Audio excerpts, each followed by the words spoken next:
দুই ম্যাচে দুই জয়ে আগে থেকেই নিশ্চিত ছিল রাউন্ড অফ 32। যে গ্রুপে নিজেদের শেষ ম্যাচে মোমেন্টাম ধরে রাখতে এদিন নিয়ম রক্ষার ম্যাচে জর্ডানের বিপক্ষে মাঠে নামে আর্জেন্টিনা, যেখানে বল পায়ে আরও একবার নান্দনিক ফুটবল উপহার দেয় লিওনেল স্কালোনির শিষ্যরা। শেষ পর্যন্ত ম্যাচের ফলাফল কি হলো, বল পায়ে কারাই বা ছড়ালো মুগ্ধতা, সব কিছু রাদ্যবান্ধ থাকছে রিপোর্ট। চলমান বিশ্বকাপে বল পায়ে দুর্দান্ত ছন্দে রয়েছে আর্জেন্টিনা। যে গ্রুপে নিজেদের প্রথম দুই ম্যাচে যেখানে দারুণ দুটি জয় পেয়েছে বর্তমান চ্যাম্পিয়নরা, গ্রুপ পর্বে নিজেদের শেষ ম্যাচে তাই একাদশে বেশ কিছু রদবদল আনেন কোচ লিওনেল স্কালোনি, যেখানে লিওনেল মেসিকে ছাড়াই শুরুর একাদশ সাজান দিগ্বিজয়ী এই কোচ। তবে জর্ডানের বিপক্ষে দিন মেসিকে ছাড়াই দুর্দান্ত নৈপুণ্য দেখাতে থাকে আলবিসেলেস্তারা। ফলস্বরূপ ম্যাচের মাত্র 6 মিনিটেই জিওভানি লো সেলসো গোল করে মাঠে উপস্থিত আর্জেন্টাইন সমর্থকদের উল্লাসে মাতান। তবে সাইড রেফারি এ সময় অফসাইডের পতাকা উত্তোলন করলে আকাশী নীলদের সেই আনন্দের ভাটা পড়ে। আর ম্যাচের 17তম মিনিটে নিজেদের অর্ধে ডি বক্সের সামান্য বাইরে লো সেলসোকে ফেলে হলুদ কার্ড দেখেন মোহাম্মদ আবু তাহা। আর সেখান থেকে ফ্রি কিকে মাপা শটে গোল করে আলবিসেলেস্তাদের এগিয়ে নেন জিওভানি লো সেলসো। ম্যাচের 27 মিনিটে সিমিওনের বাড়ানো বলে গোলমুখে শট নেন লাউতারো মার্টিনেজ। তবে তার সেই শট গোল পোস্টে লেগে ফিরে আসলে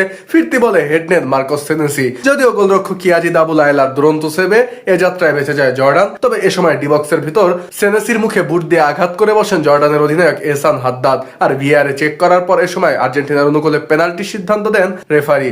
আর পেনাল্টি থেকে ঠান্ডা মাথায় দারুণ শটে গোল করে আকাশী নীলদের 2-0 গোলে এগিয়ে নেন লাউতারো মার্টিনেজ। এরপর ম্যাচের 42তম মিনিটে আবু দাহাবকে গতিতে পরাস্ত করে বল পায়ে জর্ডানের ডি বক্সে ঢুকে পড়েন নিকো পাজ। এ সময় দুর্দান্ত এক ক্রসে দারুণ সুযোগ তৈরি করেন পাজ।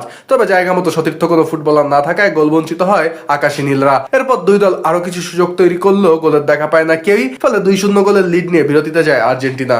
আর বিরতি থেকে ফিরে আক্রমণের ধার বাড়ায় আর্জেন্টাইনরা। ফলস্বরূপ ম্যাচের 48তম মিনিটে দারুণ এক সুযোগ তৈরি হয় লাউতারো মার্টিনেজের জন্য। সেখান থেকে লাউতারো ব্যর্থ হলে বল পেয়ে জালে বল জড়ান লো সেলসো। তবে আবারও অফসাইডে বাতিল হয় সেই গোল। এরপর ম্যাচের 51তম মিনিটে দারুণ সুযোগ পেয়েও জর্ডানকে গোল বঞ্চিত করেন আল তামারি। তবে 4 মিনিট পর ম্যাচের 55 মিনিটে সেই তামারির গোলেই ব্যবধান কমায় জর্ডান। এ সময় অধিনায়ক এহসান হাদ্দাদের অ্যাসিস্টে প্রতিপক্ষ ডিফেন্ডার নিকোলাস ওতামেন্ডির অসাবধানতার সুযোগ নিয়ে গোল করেন জর্ডানের এই মিডফিল্ডার। আর গোল হজম করেই লো সেলসো, নিকো পাজ ও লাউতারো মার্টিনেজকে উঠিয়ে থিয়াগো আলমাদা, অ্যালেক্সিস ম্যাকঅ্যালিস্টার ও লিওনেল মেসিকে মাঠে নামান কোচ লিওনেল স্কালোনি। আর মাঠে নেমে আক্রমণ চালায় ম্যাকঅ্যালিস্টার। এ সময় তাকে ডি বক্সের বাইরে ফেলে দিয়ে হলুদ কার্ড দেখেন জর্ডানের সেন্টার ব্যাক ইয়াজান আবু আল আরব। আর ফ্রি কিক থেকে বাঁকানো শটে এ সময় আশা জাগান লিওনেল মেসি। তবে গোলমুখে তার সেই শট অল্পের জন্য লক্ষ্যভ্রষ্ট হলে হতাশায় ডোবেন আর্জেন্টাইন সমর্থকেরা।